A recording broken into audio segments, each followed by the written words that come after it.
آج کے جمعۃ المبارک میں میری گفتگو کا موضوع ہے مقامی نبوت و رسالت پر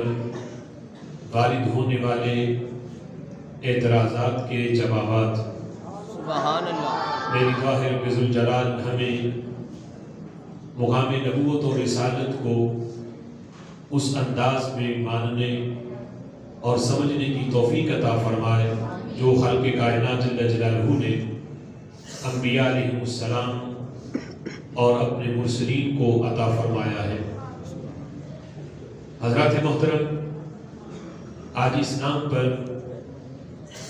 کئی طرح کے فکری حملے کیے جا رہے ہیں۔ یہود و نصارہ کی طرف سے اسلامی تعلیمات کے خلاف جو سازشیں کی جا رہی ہیں، ان میں سب سے بڑا پراپوگنڈا مقام نبوت اور مقام رسالت کے لحاظ سے ہے۔ اسلام کے دشمن یہ سمجھتے ہیں کہ مسلم امہ جو ہے، ان کی ساری پاور رسول اللہ صلی اللہ تعالی علیہ وسلم کے ساتھ محبت اور عشق میں موجود ہے۔ اسی وجہ سے آئے دن یہود و نصارہ مقام نبوت اور رسالت کے لحاظ سے اس قسم کی باتیں گڑھتے ہیں کہ جس سے مسلمانوں کے ذہنوں سے نبوت اور رسالت کے لحاظ سے اعتماد اٹھ جائے۔ وہ یہ سمجھیں کہ نبی اور رسول کوئی الگ طرح کے انسان یا ان کی کوئی انفرادی حیثیت نہیں ہوتی، بلکہ ان کی بھی ایک عام انسان کی ہی طرح حیثیت ہے، اور انسانی پیکر کے اندر جو کمی اور کجی ہوتی ہے، وہی کمی اور کجی معاذ اللہ نبی اور رسول کے اندر بھی موجود ہوتی ہے۔ تو اس طرح کی باتیں کہ جس طرح ایک عام انسان اگر کوئی خبر دے تو اس کی خبر کے اندر جھوٹ اور سچ کا احتمال موجود ہوتا ہے، تو معاذ اللہ اسی طرح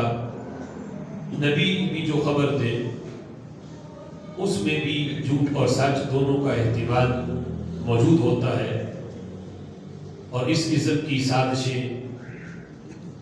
کچھ اپنے لوگ جنہوں نے اسلام کا روپ دھارا، یہود و نصارہ کو انہوں نے ایسے مواقع فراہم کیے کہ کتب احادیث سے نبی پاک علیہ الصلوۃ والسلام کے وہ فرامین کہ جن کا ظاہری طور پہ مطلب اور بنتا ہے، لیکن سیاق و سباق کے لحاظ سے دیکھا جائے تو مطلب بالکل اس کے متضاد ہے۔ انہوں نے اس قسم کے احادیث ڈھونڈ کر غیروں کو وہ موقع فراہم کیے کہ جس سے آج یہود و نصارہ کی ایٹ پہ پلنے والے وہ پروفیسر جو آج ہماری نسل نو کو کالج اور یونیورسٹیوں میں اس طرح کے لیکچر دے رہے ہیں کہ نبی اور رسول وہ کوئی امتیازی انہیں حیثیت حاصل نہیں ہے، بلکہ وہ بھی ایک عام انسان اور دیگر افراد کی طرح وہ بھی انسان ہے۔ جس طرح عام انسانوں سے غلطیاں ہوتی ہیں، معاذ اللہ اسی طرح اللہ تعالیٰ کے انبیاء سے بھی غلطی ہونے کا امکان موجود رہتا ہے۔ بلکہ صرف امکان ہی نہیں، انہوں نے تو غلطیاں معاذ اللہ ثابت بھی کی، اور قرآن مجید فرقان حمید اور احادیث کے غلط تراجم کر کے اور غلط معنی مفہوم بیان کر کے انہوں نے انبیاء علیہ السلام کی طرف صرف غلطی ہی نہیں بلکہ گناہ تک کی نسبت بھی کی۔ لیکن ہم اہل سنت و جماعت کا، اہل حق کا یہ عقیدہ ہے رب ذوالجلال کے انبیاء کے بارے میں کہ خلق کائنات جل جلالہ جنہیں نبوت اور رسالت عطا کرتا ہے، خلق کائنات جل جلالہ انہیں تمام جہاں کے لوگوں سے امتیازی حیثیت اور چمکدار کردار عطا فرماتا ہے۔ بے شک سبحان اللہ۔ نبوت اور رسالت یہ رب ذوالجلال کی عطا ہے، یہ کسبی نہیں۔ ولایت کسبی ہو سکتی ہے کہ بندہ رب ذوالجلال کی اتنی عبادت کرے، اس کے ذکر فکر میں وقت گزارے، محنت کرے تو وہ مقام ولایت پہ تو پہنچ سکتا ہے، لیکن ایسا نہیں کہ بندہ شب و روز عبادت میں گزارے تو اللہ اسے نبی بنا دے، ایسا نہیں۔ نبوت جو ہے یہ کسبی نہیں، یہ وہبی ہے۔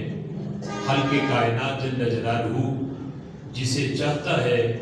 اسے روز ازل سے ہی مقام نبوت اور رسالت کے لیے منتخب فرما لیتا ہے۔ سبحان اللہ، بے شک۔ خالق کائنات جل جلالہ قرآن مجید فرقان حمید میں ارشاد فرماتا ہے اللہ اعلم حیث یجعل رسالتہ، کہ رب ذوالجلال زیادہ جانتا ہے کہ اللہ نے اپنی رسالت کہاں رکھنی ہے۔ یعنی لوگ جس وقت کسی اور کے لیے نبوت کا سوچ رہے تھے کہ فلاں اس میں عقل زیادہ ہے یا خاندانی لحاظ سے اس کا روب اور دبدبہ زیادہ ہے، تو خالق کائنات جل جلالہ نے یہ آیت نازل کی کہ میں نے اپنے محبوب صلی اللہ تعالیٰ علیہ وسلم کو جو ختم نبوت کا تاج دیا ہے، میں زیادہ جانتا ہوں کہ اس منصب کے لائق کون ہے۔ اے کفار مشرکین جسے تم نبوت کے لیے نامزد کر رہے ہو، وہ دور دور تک اس کا اہل نہیں ہے۔ خالق کائنات جل جلالہ نے جنہیں اس مقصد کے لیے، اس کام کے لیے چنا ہے، رب ذوالجلال نے انہیں اعلان نبوت سے پہلے بھی اور اعلان نبوت کے بعد بھی ہر قسم کی برائی اور ہر ایسا فعل جس پہ کوئی انگلی اٹھا سکے، اللہ نے اپنے انبیاء کو اس سے محفوظ رکھا ہے۔